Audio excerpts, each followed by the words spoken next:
You guys think that you are better than us? Excuse me? Let me tell you again very clearly. I understand that maybe in your specific situation, you had more experience, you had more time, you had more money, you had more energy, but I have a different experience.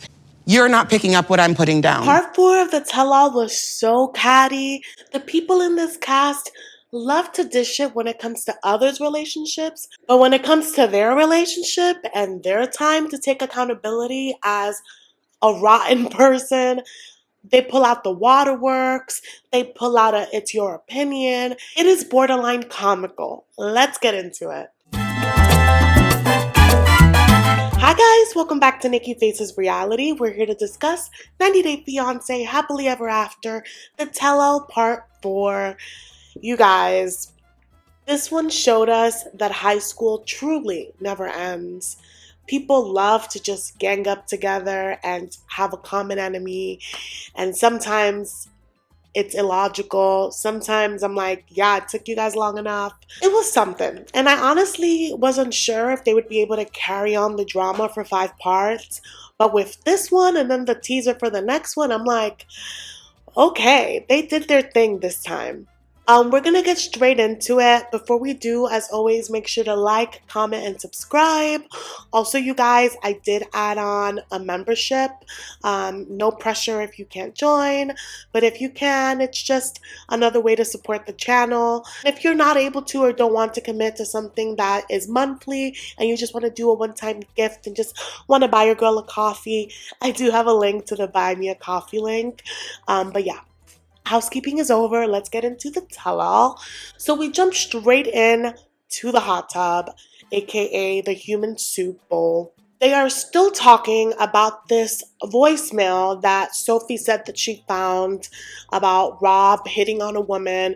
He says that it was actually not like that, but it was of him trying to coordinate a lunch with someone that asked him like for a friendly lunch. He says that it wasn't anything weird, but he knew that it would look weird to Sophie, so he never went through with the lunch.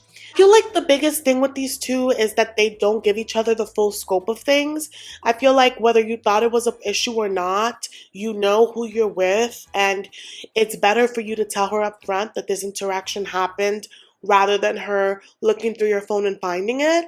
But then again, that also feels just so high school. I feel like grown adults and healthy relationships trust each other, have discernment, and just don't find themselves in this predicament. However, Sophie supposedly forgave him for all of this.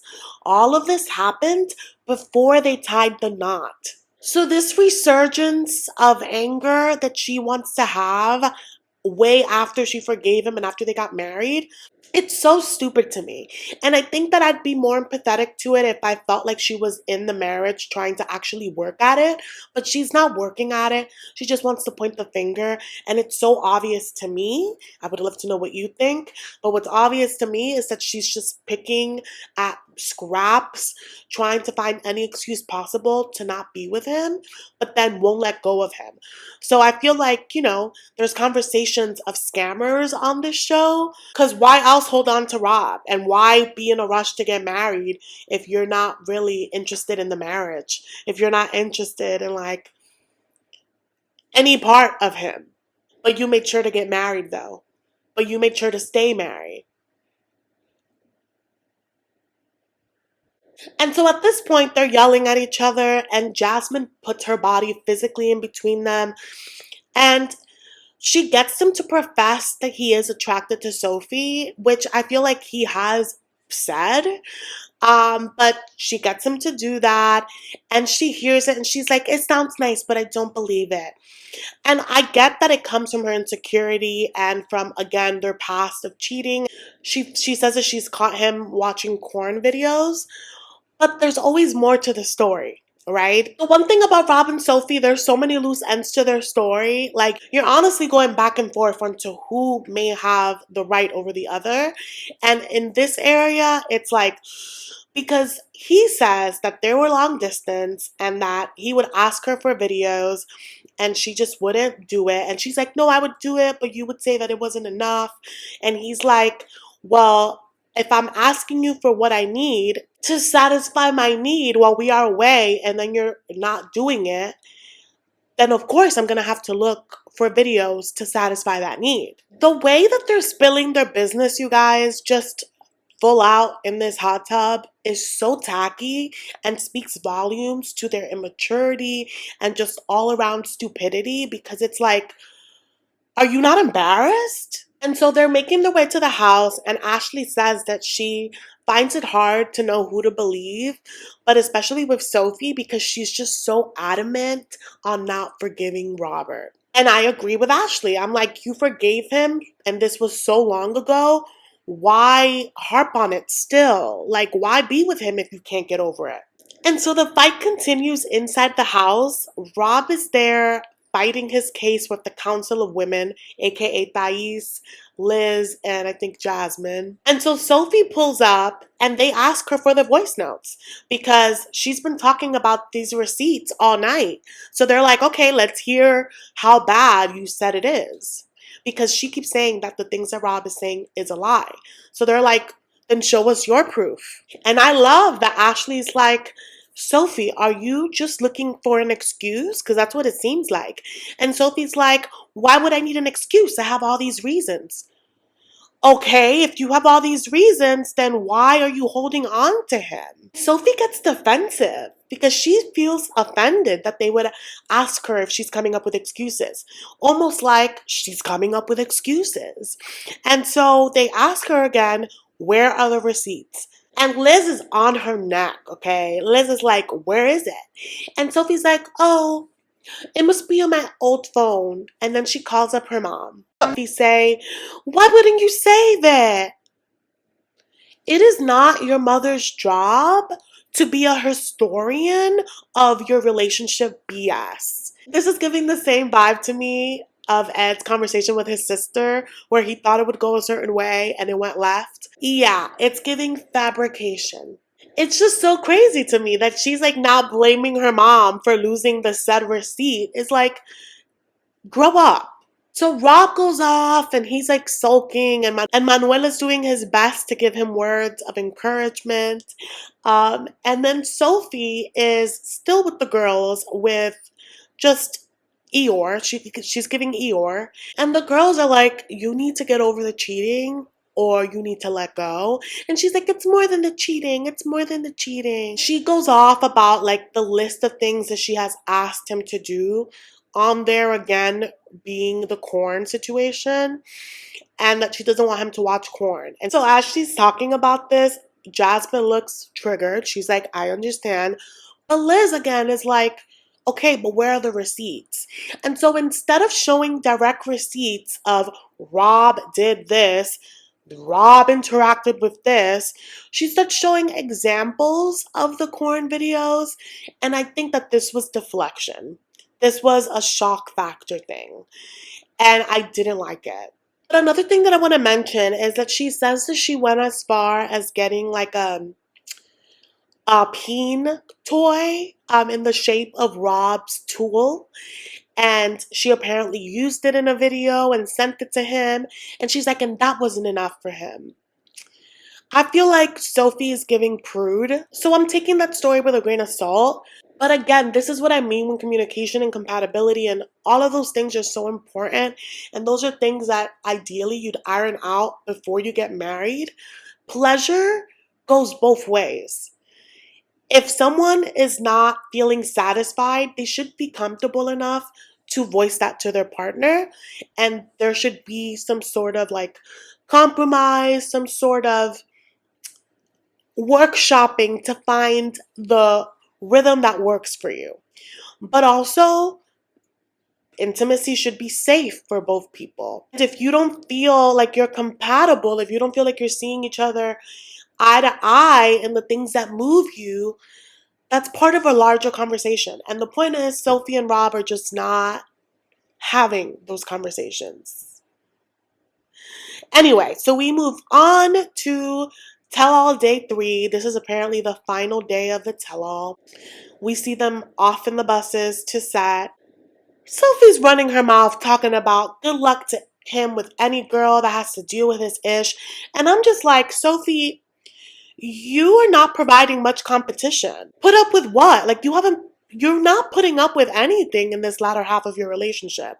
So I feel like she keeps talking up herself, and I don't know if it's to like make herself feel better for tapping out of her marriage, but it again, it's like very high school. And like, I know she's young, but she's not that young. It's just so weird. And Jasmine, you could tell she's getting at the tail end of hearing all of this. And she's like, you guys are clearly not good anymore. But then we fast forward to the set, and it looks like Jasmine and Gino are thawing out a bit. They shared the bed in the last night. She like pops in and gives him a kiss, a big smooch. I was like, okay, Jasmine. My feelings towards Jasmine, every tell-all, is always just such a mind journey because she's such a monster for the entirety of her seasons. Yet when the tell-all arrives, she turns on the charm, and I'm just like, is this who you could be full time? Because if this is who you could be, why are you choosing to be the worst? And she's in such a great mood that she's even being nice to Big Ed. And we see this hilarious scene of her giving him the most backhanded compliment. But I think what's astounding to me about this scene is that Ed approaches her, telling her that the fact that she's in love with Gino gives him hope.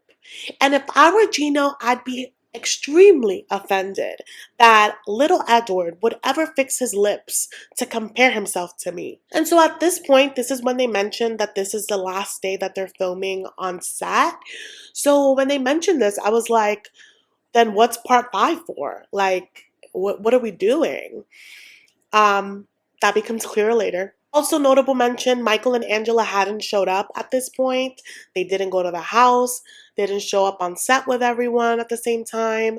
And Sean is just like, maybe they'll show up later. And I'm like, I'm scared for Michael. And so everyone is on set right now. Rob is seated on the couch. Sophie pulls up, and she is like a child with a tantrum, talking to a producer like, can you actually get me a separate chair? And so they have to get everyone off set to rearrange the furniture for this child Sophie who can't sit next to her husband yet won't divorce him. And so Sean, of course, like a dog with a bone, calls this out. Rob recaps what happened that night. Sophie comes in saying that she actually caught him bad-mouthing her all night. And people are like, he wasn't bad-mouthing you. And she was like, yes, I walked in on him a few times. And from what we saw, they were both talking about their relationship out in the open. It wasn't bad-mouthing. And if he was bad-mouthing, then so were you. Guys, I was literally about to pull my hair out. Every time this woman whines, I'm just like, if you don't want to be with him, that's okay. But you're making boulders out of pebbles. And that's annoying. And so Sean moved on to ask Jasmine and Gino about their night. And what do you know? Sophie, who was being all mousy and crying, all of a sudden is saying the nastiest things to Rob under her breath. Off pillows. Blocked you on everything. I never went. Social media? Yeah. She's being the spoiled brat that we know her to be, and she's exemplifying what manipulative people do.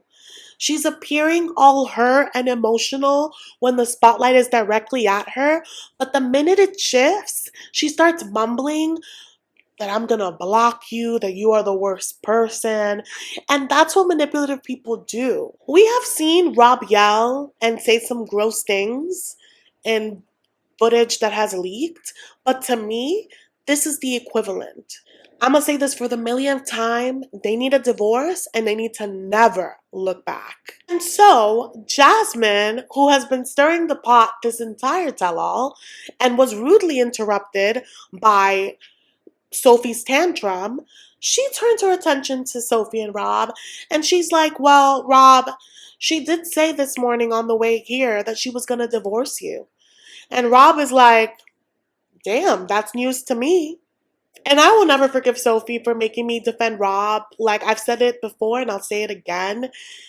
We could have probably processed all of his wrongs if she wasn't so horrible. She keeps punishing him for things that he did in the past by doing a million things in the present that are terrible.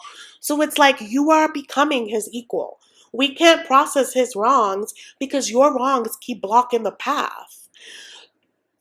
So I say that because Rob says something that I was like, I feel you. Rob is like, I can take responsibility for my ish, but I'm not going to take responsibility for the entire thing. Like, you need to meet me halfway. And she refuses. He's like, I can't take blame for everything. And he shouldn't, because it takes two to create this kind of chaos. And this is starting to sound like a Sophie hate account, so I'm going to move on. But it literally like grinds my gears. She does this thing where she's not really saying anything.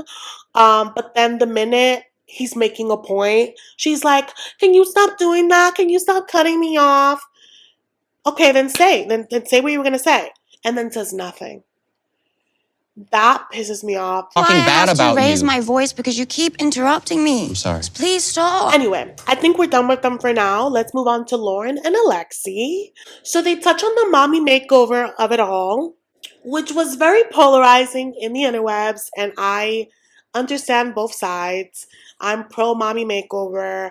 I know that people were, thinking that it was ill-timed.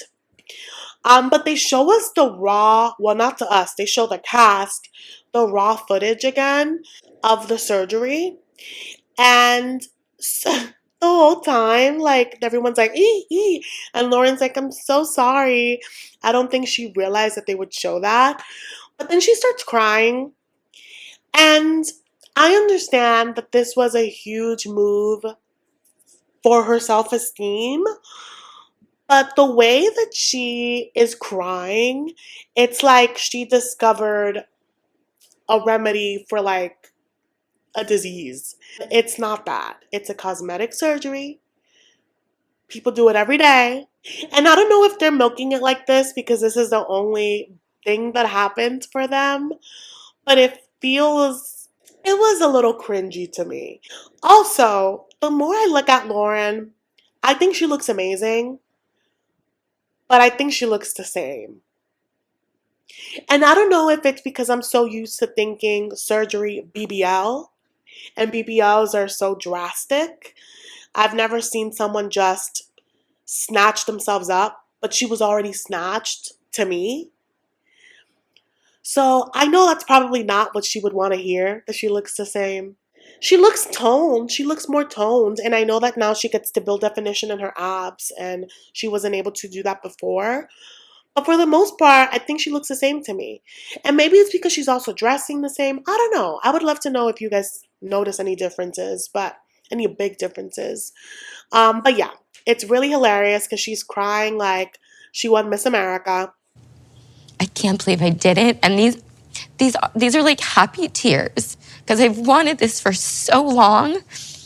I'm so proud of myself for doing it. And so it doesn't take long before people are like, well, you could have waited a bit. Rob particularly is like, seeing how invasive that surgery was just had me thinking that you could have left, Alexei as a single dad with 3 kids. And my thing is, I just don't appreciate this, like, oh, you left the father. There are so many single moms out there, and no one boo-hoos for them. Alexei is not even a single father. He was told to take care of his kids temporarily on his own. His wife was taking most of the load for years. So him boo-hooing over this was aggravating all season long. And seeing other people on the internet and people on the set just like coddling this grown man, like, oh, you left him to take care of his own kids. I can't get with it. And you could see that Loren still feels guilt, and watching this back and watching everyone's expressions, she's like, I do have guilt for what I put my family through. And I feel like that's guilt that's been put on her. I don't think it comes from within. She really wanted to do this, you know? And again, I don't believe that this was selfish. I do believe that she was ill prepared.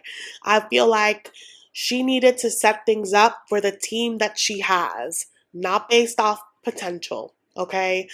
She thought that, oh, well, I have a husband. He'll back me up. No, your husband will not, actually. She should have used her coin for an au pair, for a cleaning service, for a meal delivery service, because as we saw, it was not smooth. So Ashley drops in and is like, well, I don't think it was selfish. And that was possibly a great experience for Alexei to be a better father. And you could see that Alexei was very offended by that statement.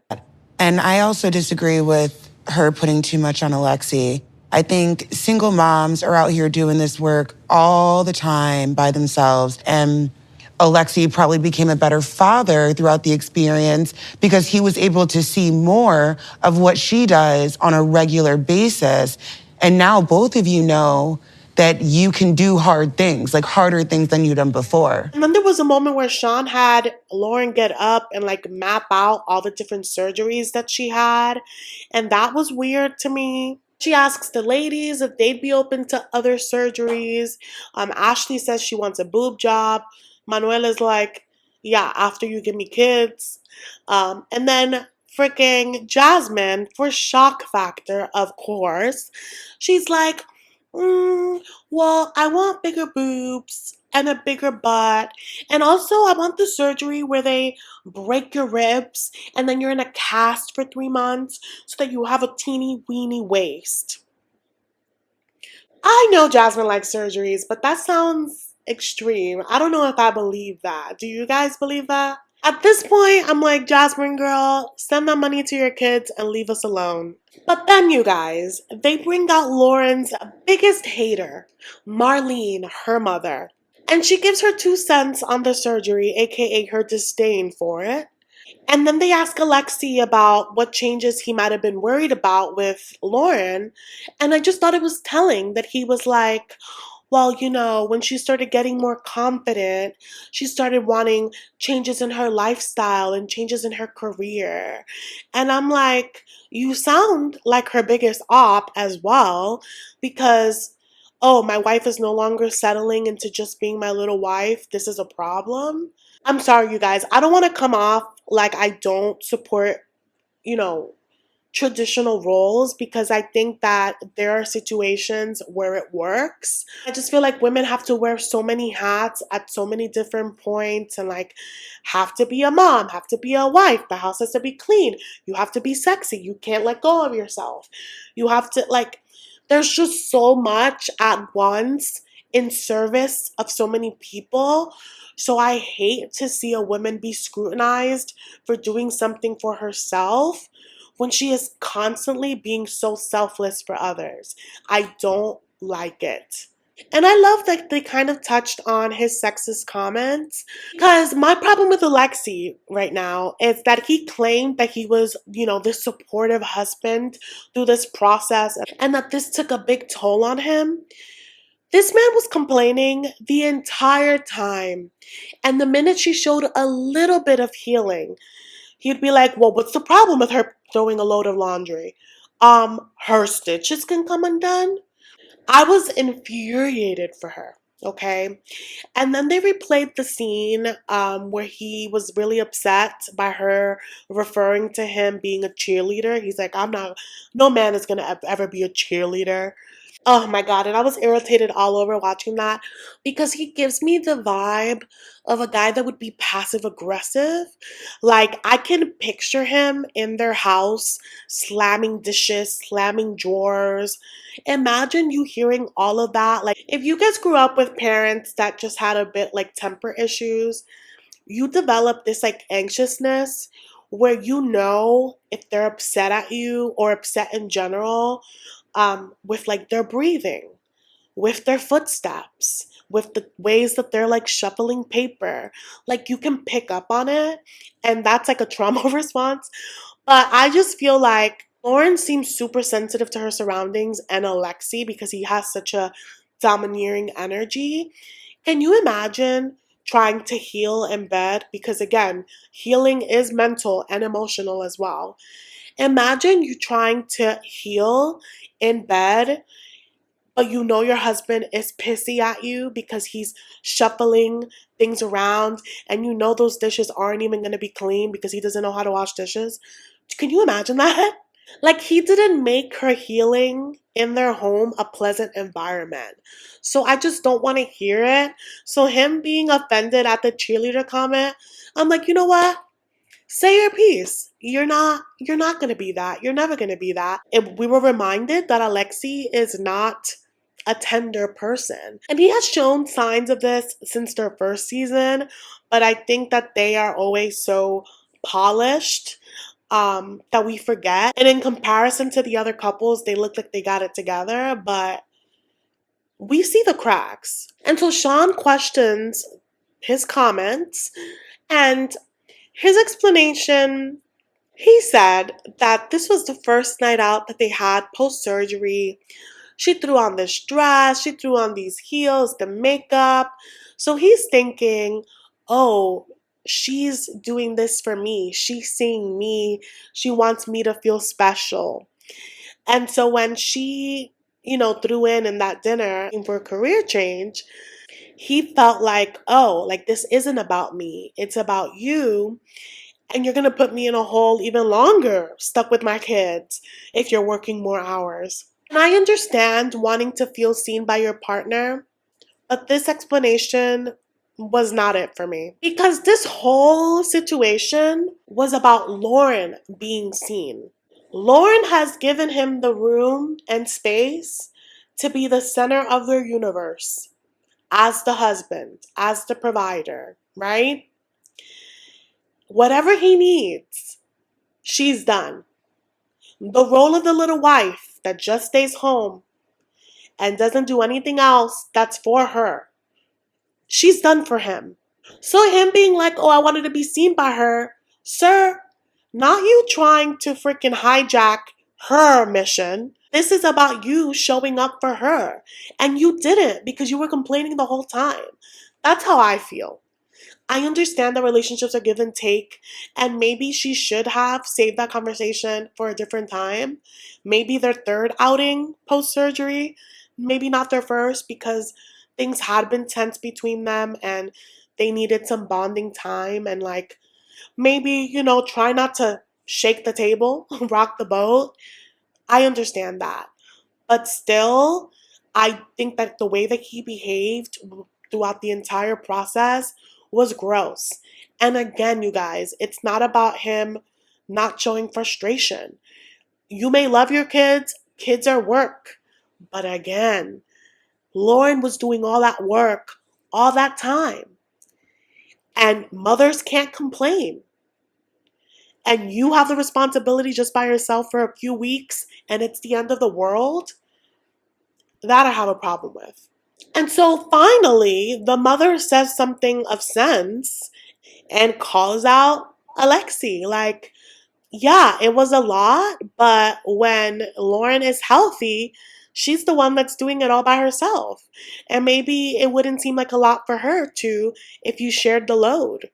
And I love that she called out that the healing journey, anytime she could move her arms a little, he would be like, oh, well, she could do this, she could do that. And it's just unfair. And the chauvinistic tendencies creep out more often than they'd like to admit. And like he reinvented the wheel because he took care of his kids for a few weeks when Loren was doing everything for 5 years. And it's like, you're saying that it's so much work, but it's not a lot of work when she was doing it. You didn't have a problem. It's a hypocrisy for me and his unwillingness to give her credit for like, wow, you do so much. I'm so grateful.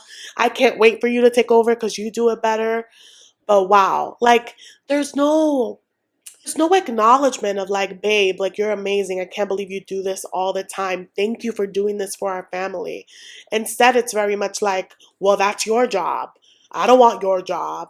I don't like that. I'm so over him, and Loren is dancing the line of speaking her mind, but also not attacking him because everyone was like, getting at him. But you could see how uncomfortable she was next to him because she just kept shifting in her seat. It was uncomfortable. They're gonna talk about it at home. The alpha male thing is there's nothing wrong with it. I mean, And they're just like saving face in front of everyone. Their segment ends with frickin' Sean asking her if they're done having children, and frickin' Lauren says that she has baby fever. And I think that's the most unhinged thing I've ever heard after having the surgery that she had. Also, after all the complications that she's experienced in her pregnancies. Alexei is not on board with that. He's like, so their segment is over and Lauren gives him a kiss. You could tell that he's still heated, so his eyes are wide open and he's like looking away, and it's like the most detached kiss. I'm like, okay. But you guys, next up, we see Michael and Angela pull up to the studio. Michael looks like he has not slept. That man has probably been sleeping on a couch, on a floor, for the last like 4 nights. Michael says that they didn't go back to the mansion because they had things to work through. But the way that Angela pulled up, I'm like, you guys did not work through anything. Michael, you should have stayed at the mansion and got yourself a good night's rest to deal with this monster. I didn't come for them, I came for her. They pan to Angela and she is yapping away like, he could have gone to the mansion, he could have slept with anyone, I don't care, I don't care. This man is so scared to talk to anyone because she literally has him by a leash. I feel so bad for him. But we see them on set and it's like a jump scare. Sean was not expecting them. And you guys, Angela is throwing on full telenovela antics, okay? She is crying. All of a sudden, she's soft, Mima. I came here for you and for the girls to support you.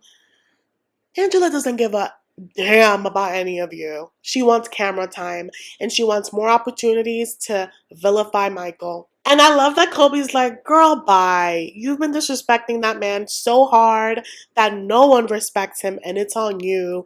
And Angela's like, well, that's your opinion. That's your opinion. And he's like, no, like it's literally what you've done. And I love that she's like, I'm not trying to argue with you. That's not why I came here. You literally have been arguing with your own shadow since you've gotten here, so I don't want to hear it. The monster that she is turns to Michael, who's silent and just like trying to disappear into his chair. She turns to him and she's like, you see how you don't stand up for me? Why don't you tell him to stop? Why don't you tell him to stop? And it's like, how is this Michael's fault? He's the victim in this.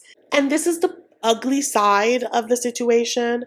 Usually when you like shame abusers in this way, they retaliate to their victims even more. They punish them.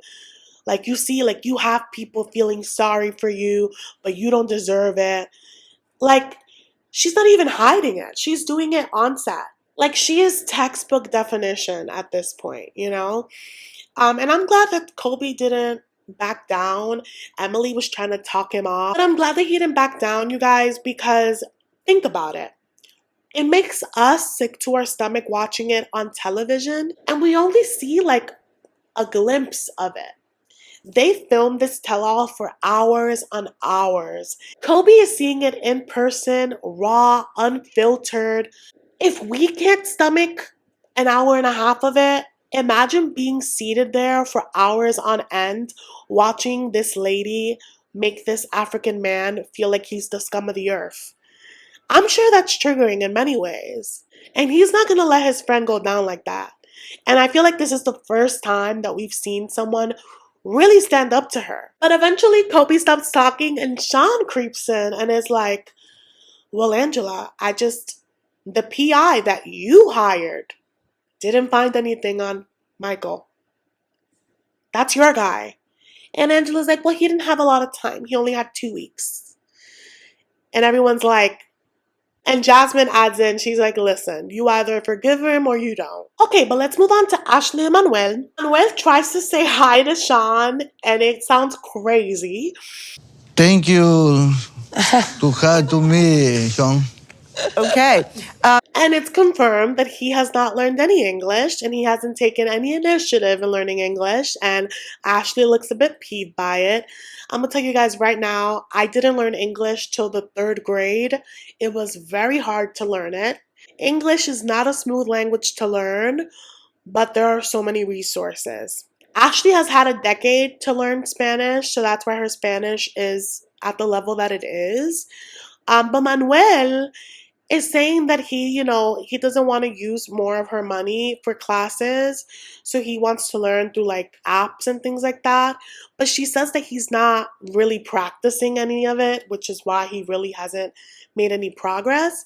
I also think it's funny that he's like, oh, well, I don't want to use her money towards it. And knowing what we know, he probably has other plans with her money. I mean, everyone starts like attacking him, saying that like his lack of motivation is because he's comfortable, because he's lazy. I already said it that English is not easy to learn. But what I will say is that for someone that is so determined to be independent and to have a life separate from Ashley, I'm surprised that he hasn't been more head on learning English. They bring out Ashley's sister and Ashley's cousin, and of course, it's to talk money because that was the heart of their segment. And so they're trying to get to the bottom of where is all the money going. And he's like, oh, I have money in the house. And everyone's like, what do you mean you have money in the house? And so apparently when Ashley sent him to the grocery store, and let's say he has $6 left, he'll like pocket 3 and like hide it. And Ashley's like, so there's just money in our house? Money that I gave you? Like, and he's like, yeah, I'm saving it. What's the problem? It's the secrecy. And everyone's prying into like what he's saving money for because they think that he's saving money to like leave Ashley. And he looks really uncomfortable. And here's the thing. We've seen with Manuel, he has a very hard time disclosing personal information to Ashley. He's gonna struggle voicing that in front of all of these strangers that are ready to jump on him with anything that he says. But then he says that he's saving money because he likes to collect coins and dollar bills. And I was like, okay.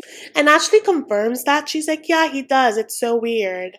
But why the secrecy? Like, why hasn't he learned that the more he hides things, the shadier it looks? And then his pompous ass says the thing that he's been saying all season that makes me so mad. He's like, oh, she's just mad that I have more money saved than her and she's the one working. Ha ha ha. And Ashley's like, well, yeah, of course you have more money than me because I'm the one paying rent, paying our food, paying our utilities. I hate that he always wants to be like holier than thou. I don't care if it's a joke. Those things always have a hint of his truth. And I just think it's so foul. Like, how is she supposed to save when she takes care of everything and more? And that's what she says. She's like, the problem for me isn't that he's saving anything. It's that I'm not in the know. I don't know where any of this money that I'm providing is going. And I haven't even met his kids formally, yet I'm providing child support. This has been an issue since way before they got married. I understand why she feels like a cash cow. And so Ashley says that she just filed for his work permit and his green card and all that stuff. And he deflects and says that that's why he hasn't learned English, because she took so long to file for that. Manuel, I understand the hot seat is uncomfortable, but be effing for real. And so Ashley says that she has had a lot on her plate and it took her a while to get around to doing the paperwork, but that's why she hired a lawyer to take it off her plate and to do it the right way. I don't like that Manuel was like, oh, well, she has, the time to be at the gym for 4 hours a day, but doesn't do the paperwork. And I'm like, again, why is it a problem that she does something for herself? And so Ashley's sister, who's still there, was trying to throw them a bone and was like, hey, there's an agency that helps with doing this paperwork. And Ashley was like, yeah, and that was unnecessary for you to do because this is something between couples. You can tell that this is like a touchy subject. And Ashley's sister had the best intentions, you can tell, but this is an overstep. And Ashley views it as an overstep. But also, Ashley, your family feels so comfortable overstepping because you've made it so. You've allowed it. The way that Ashley answers this in the segment was so icy. And it's unlike them because we've seen them be besties. And her sister's like, Ashley's a bit mad at me right now. We haven't really been talking. And it's because she's like, I don't like seeing my sister be treated this way, being deceived. And Manuel just starts crying. Ooh, my voice. Sorry, you guys, I'm fighting a cold and my voice just like cracked. But anyway, Manuel is crying. And I want to care. I do. Manuel loves to pull out the waterworks and continue to be an ass. He will cry. He will give you the tiniest bit of information to keep you holding on, and then will continue to repeat the same patterns. And it's sad because they really haven't moved forward. They are continuing to have the same problems that they had when we first met them. So he's crying and saying that all that he has asked for is for her to provide for his children. And the thing is, Ashley has done that. She has provided for his kids above and beyond. So he's like, I just want to work. I just want to work. And Ashley's like, yeah, and you will. Like, I signed up for the paperwork.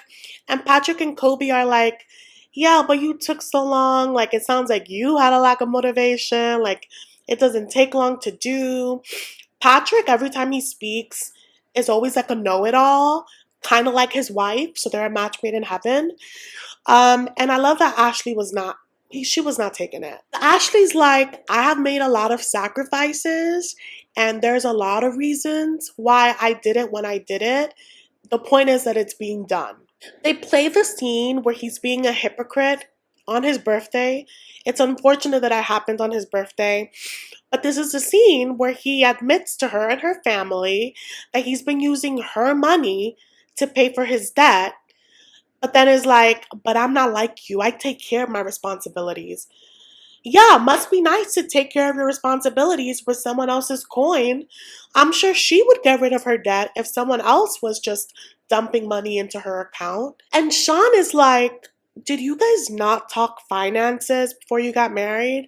And Ashley's like, no, to be fully transparent, no, we didn't.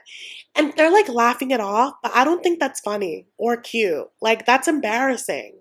Money can break a marriage in an instant. And clearly, their foundation is constantly just like unstable because of this. Manuel and many people on this set have the stance that if their partner doesn't ask for certain details, they don't disclose it, and that is deceitful. This is your wife, and she helps you with everything. So it is up to you to disclose the details. And Patrick is like, well, Ashley, it seems like you were more interested in a post-snap than getting his work permit done. And Ashley's like, are you stupid? She doesn't say that, but that was her face. Or Point the finger, and maybe she should have done that quicker, but she knows what's happening in her house. And I love that she calls out. She was like, Patrick, you are well off, and so you could do things in a different way. The way that you spread out your time is different. Kobe, you did your own paperwork. In her household, she's not making a lot being a witch. She has to take care of herself, of him, of his kids, of his mother, of his aunt, his uncle, everybody. The money can only stretch so far because it's not just doing paperwork. You have to pay a fee for said paperwork. I believe that Ashley wants him to make money too. And unlike Gino, I trust in her timing, and if she did it now, that's because that's when she could do it. Ashley may have her faults, but what we're not gonna do is drag her for paperwork when she is making it rain on him whenever he wants, however much he wants. And then they're asking him if he's committed to her for real, if he's not just, with a foot out back to Ecuador, because as we've seen, he's threatened to leave her twice. And he says, maybe. And everyone's like, and then he's like, I didn't mean that. I just say things when I'm upset. I get that, sir. But again, she has your back. Why don't you have hers? So their segment is done. It's technically the end of the tell-all. But everyone's backstage because they're going to go have dinner and then they're going to get transported back to the mansion. And so everyone's, of course, kikiing backstage. And Emily's like, okay, but don't you think she should have done the paperwork? And Jasmine is like, I'm not saying this is her case, but I feel like some Americans, and she's like gesturing at Gino, some Americans hold the paperwork as a form of control. Ed is like, oh, so you can leave the marriage once you get the green card? And Jasmine is like, yeah. And Gino's like, do you have a plan? And I feel like that's some foreshadowing because she does leave him. And he did file. Allegedly. And so then they get into a screaming match because she says that it took him so long to file. He said, it's only 5 months. And she's like, you didn't file because of your insecurities about me. And it's a whole thing. And I love that Kobe's like, hey, don't take 10 steps back. You were doing so good. And so Sophie, who thinks that this is high school and is feeling petty, is like, don't you guys think it's weird that Loren and Alexei weren't getting picked at? And Rob is like, yeah. And I guess I understand why they're both petty because they were both scrutinized, but look at the material. Loren right? and Alexei didn't get from literally anyone. Anyone. So why is this being brought up? Because you guys didn't say anything. It's like I was saying. All of these people have treated this like it was high school, particularly the girls, which I hate for the generalization, but they really have been mean girls. But Thais has her own little feelings against Loren. Apparently her and Sophie have been kikiing about it backstage.